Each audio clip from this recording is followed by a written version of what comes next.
జై శ్రీరామ్ అందరికీ నమస్కారం వెల్కమ్ టు న్యూస్ అఖండ నేను మీ కస్తూరి శ్రీధర్ మిత్రులారా పాకిస్తాన్ ఆర్మీ చీఫ్ అయినటువంటి ఆసిమ్ మునీర్ పైన అమెరికా చర్యలు తీసుకునేదానికి సిద్ధమవుతోంది మీరు అనుకోవచ్చు ఇదేంది డొనాల్డ్ ట్రంప్ ఆ ఆసిమ్ మునీర్తో చట్టాల పట్టాలు వేసుకుని తిరుగుతున్నాడు కదా నువ్వేంది ఎటు చెప్తున్నావే అని ఈ న్యూస్ చూడండి ఒకసారి మీకే అర్థం అవుతుంది ఓకేనా ఆసిమ్ మునీర్ చెప్పాలంటే వీడొక నల్ల తాచు ఉంటుంది కదా నల్ల తాచు పాము లాంటి అనమాట అయినా ఈ తాచు పాముకు కూరలోనే విషయం ఉంటుంది నాకు తెలిసి వీడు కట్ల పాముతో సమానం ఎందుకంటే వీడికి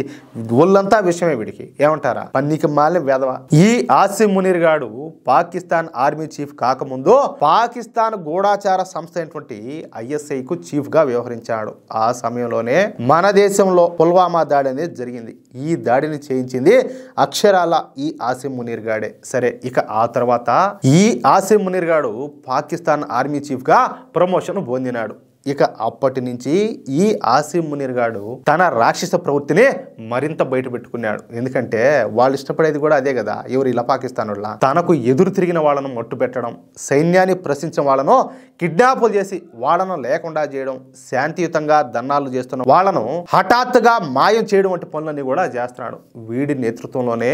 మన దేశంలో మొన్న ఈ మధ్య పెహల్గామ్ లో దాడి కూడా జరిగింది ఈ పెహల్గామ్ లో ఉగ్రవాద దాడిని చేయించింది కూడా 100కి 100 ఈ ఆసిమ్ మునీర్ గాడే సరే ఈ పెహల్గామ్ దాడికి ప్రతీకారంగా మన భారతీయ సైన్యం ఆపరేషన్ సింధూర్ అయితే నిర్వహించింది నిజం చెప్పాలంటే ఈ ఆపరేషన్ సింధూర్ విజయవంతమైనప్పటికీ కూడా నాకైతే మాత్రం ఏదో లోటుగానే ఉండదు నిజం చెప్పాలంటే ఎందుకంటే ఈ దాడులు చేయించింది ఈ ఆసిమ్ మునీర్ గాడే అలాంటి వాడిని అంత తొందరగా నరేంద్ర మోడీ గారు ఏ విధంగా వదిలిపెట్టారా అని చెప్పేసి నాకైతే డౌట్ కొడతానే ఉన్నది కానీ ఇప్పుడు మోడీ గారు ఆడుతున్నటువంటి అసలు ఆట అయితే అర్థమైపోయింది సరే ఇక అసలు విషయానికి వస్తే అమెరికాలో ఎంపీలను సెనేటర్లు అంటారు అమెరికాలో ఈ విధంగా ప్రజల చేత ఎన్నుకోబడినటువంటి సెనేటర్లు 520 మంది దాకా ఉన్నారు వాళ్ళలో 40 మంది సెనేటర్లు గనక ఎవరి మీదైనా సరే చర్యలు తీసుకోవాలని చెప్పేసి అమెరికా ప్రభుత్వాన్ని కోరితే అప్పుడు అమెరికా ప్రభుత్వం ఖచ్చితంగా సంబంధిత వ్యక్తి పైన చర్యలు అయితే తీసుకోవాలి అంతేకాకుండా అతని ఆస్తులను కూడా జప్తు చేయాలి ఆ వ్యక్తి పైన ఆంక్షలను కూడా పెట్టాలి ఇప్పుడు నరేంద్ర మోడీ గారు సరిగ్గా అదే పని అయితే చేయించారు అమెరికాలోని 44 మంది సెనేటర్ల చేత అమెరికా ప్రభుత్వానికి ఒక లెటర్ రాయించారనమాట అది కూడా పాకిస్తాన్ ఆర్మీ చీఫ్ అయినటువంటి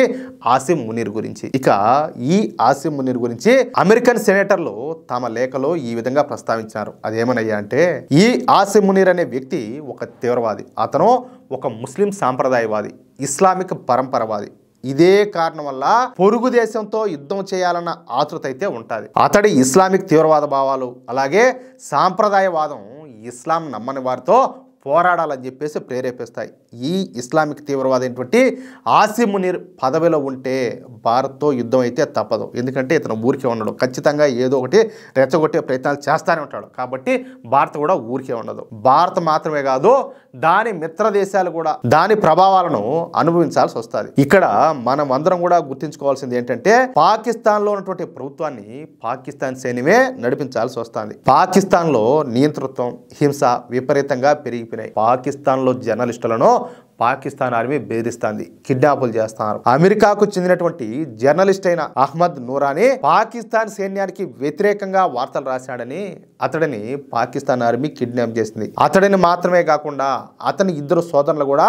ఈ పాకిస్తాన్ ఆర్మీ కిడ్నాప్ చేసింది ఆ సమయంలో అమెరికా కలుగు చేసుకోవడం మూలంగా ఆ జర్నలిస్టులంతా కూడా కాపాడబడినారు ఇకపోతే ప్రముఖ సంగీత దర్శకుడైనటువంటి సల్మాన్ అహ్మద్ బావమర్దిని కూడా ఇదే పాకిస్తాన్ సైన్యం కిడ్నాప్ చేసింది అతను అమెరికాకు సహకరిస్తున్నాడన్న ఒకే ఒక్క కారణంతో అతనిని కిడ్నాప్ చేసి చంపబోయినారు ఆ పరిస్థితుల్లో కూడా అమెరికా కలగజేసుకోవడం వల్లనే అతను బతికిపోయినాడు అంతేకాకుండా పాకిస్తాన్ లో విపక్ష నాయకులపైన ఎటువంటి ఆరోపణలు కూడా లేకుండా ఉన్నప్పటికీ వాళ్ళను జైలులో పెట్టి నిర్బంధిస్తారు ఇది చట్టరీత్యా నేరం అంతేకాకుండా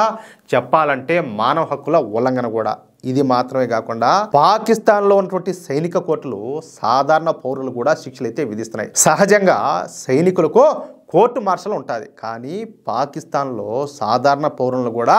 ఈ కోర్టు మార్షల్స్ గురి చేస్తున్నారు ఈ ఒక్క విషయం చాలు పాకిస్తాన్లో అప్రకటిత సైనిక పాలన ఏ విధంగా జరుగుతుందో చెప్పడానికి అసలు 2024లో పాకిస్తాన్లో జరిగినటువంటి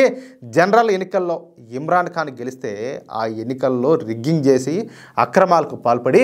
ఎందుకు పనికిరానటువంటి షాబాజ్ షరీఫ్ను ప్రధాని చేసింది కూడా ఈ ఆసిమ్ మునీరే. కాబట్టి